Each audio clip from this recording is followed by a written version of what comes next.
नमस्कार, जोहार। छत्तीसगढ़ न्यूज में आपका बहुत बहुत स्वागत है। इससे पहले आप न्यूज को कहां से देख रहे हैं, कमेंट में जरूर बताएं।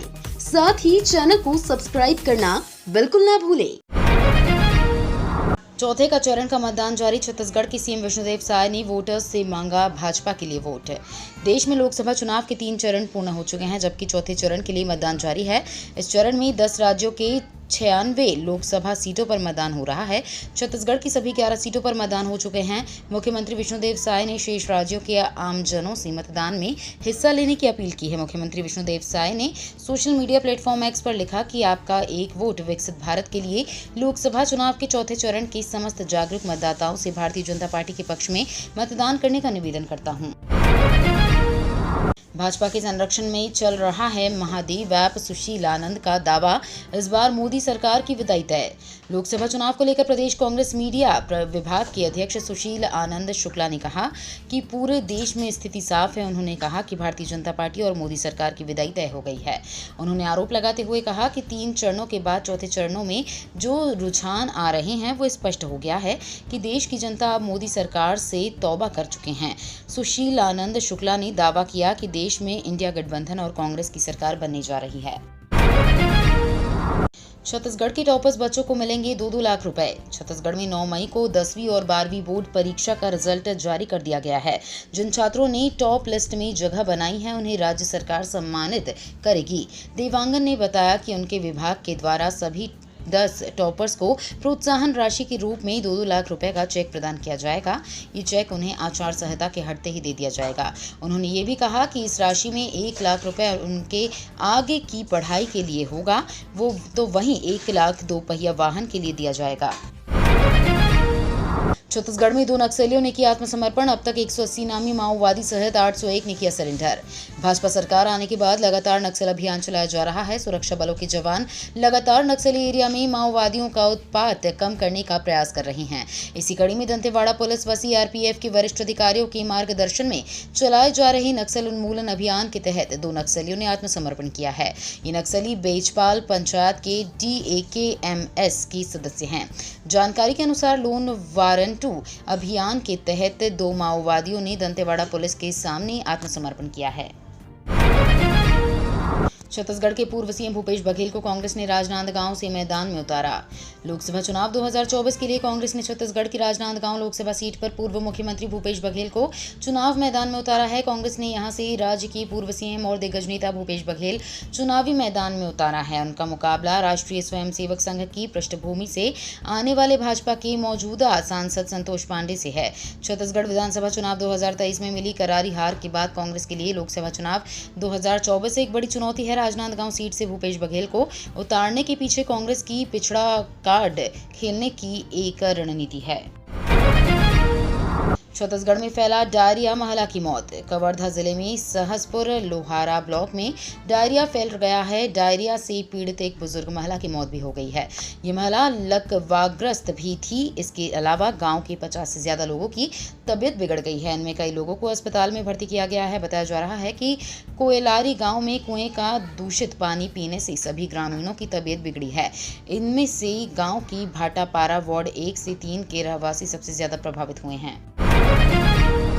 तेंदुपत्ता खरीदी में लक्ष्य से पिछड़ा बस्तर। बीजापुर में अब तक शुरू नहीं हुई हरे सोने खरीदी।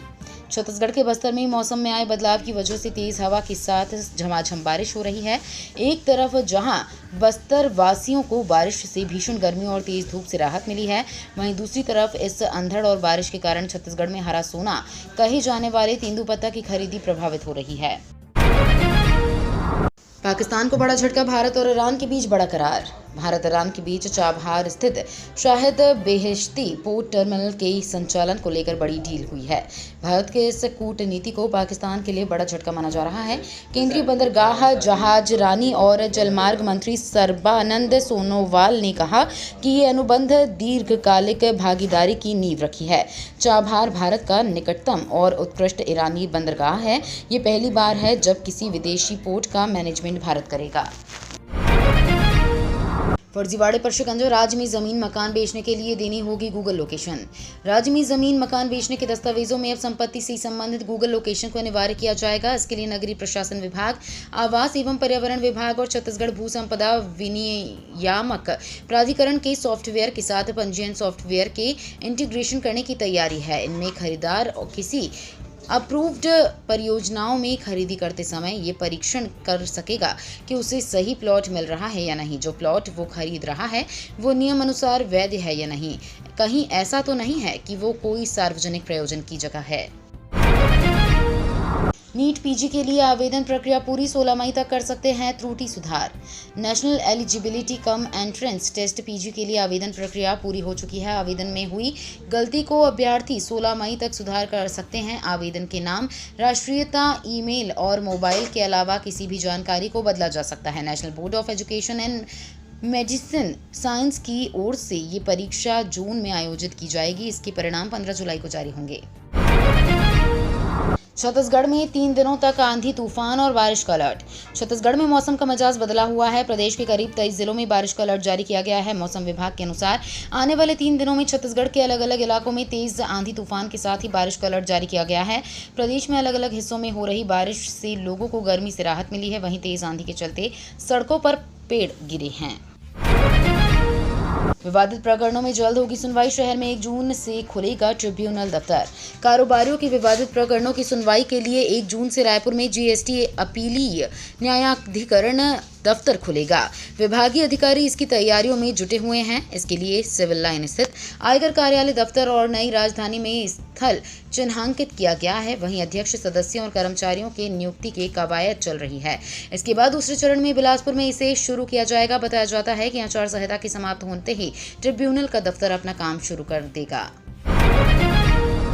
बिलासपुर में आज से 18 मई तक बंद रहेगी बिजली। बिलासपुर में बारिश से पहले बिजली वितरण कंपनी ने 33 और 11 केवी सब स्टेशन फीडरों में मेंटेनेंस वर्क चलाने का निर्णय लिया है, जिसके चलते भीषण गर्मी में 6 दिन यानी 18 मई तक अलग अलग इलाकों में सुबह 9 से दोपहर 12 बजे तक 3 घंटे बिजली बंद रहेगी। बिजली सरप्लस राज्य छत्तीसगढ़ में भीषण गर्मी में शहर से लेकर गाँव तक बिजली की अघोषित कटौती चल रही है, जिससे लोग हलाकान हैं। गांव में तो बिजली व्यवस्था भगवान भरोसे है, वहीं शहर में भी बुरा हाल है। रायपुर में 6 टंकियों से नहीं होगी पानी सप्लाई। रायपुर में 15 मई की शाम शहर की 6 टंकियों से पानी सप्लाई नहीं होगी। भाटागांव स्थित 47.5 MLD क्षमता के फिल्टर प्लांट के पुराने प्लांट की रॉ वाटर पाइपलाइन को नई 80 MLD रॉ वाटर पाइपलाइन से इंटरकनेक्शन का काम किया जाना है। इसके कारण बुधवार की सुबह पानी सप्लाई की जाएगी। इसके बाद शाम को पानी की सप्लाई नहीं होगी। निगम अधिकारियों ने बताया कि काम के दौरान 10 घंटे का शटडाउन रहेगा। चावल के एक्सपोर्ट पर लगा बैन जल्द हटाएगी सरकार। केंद्र जल्द ही चावल के एक्सपोर्ट पर लगा बैन हटा सकता है। सरकार के पास पर्याप्त मात्रा में चावल का स्टॉक है और अच्छे मानसून की उम्मीद के बीच बुवाई के भी बढ़ने की पूरी संभावना है। अगले महीने तक निर्यात से बैन हट सकता है। सरकार ने चावल की कीमतें बढ़ाने की आशंका के चलते पिछले साल एक्सपोर्ट पर बैन लगाया था। FCI के पास चावल का पर्याप्त भंडार है। फिलहाल भारत राइस को 29 रुपए किलो के हिसाब से बेचा जा रहा है। ये तो थी आज की बड़ी खबरें। अगर आपको न्यूज़ पसंद आई हो तो वीडियो को लाइक और शेयर करना बिल्कुल ना भूलें। धन्यवाद।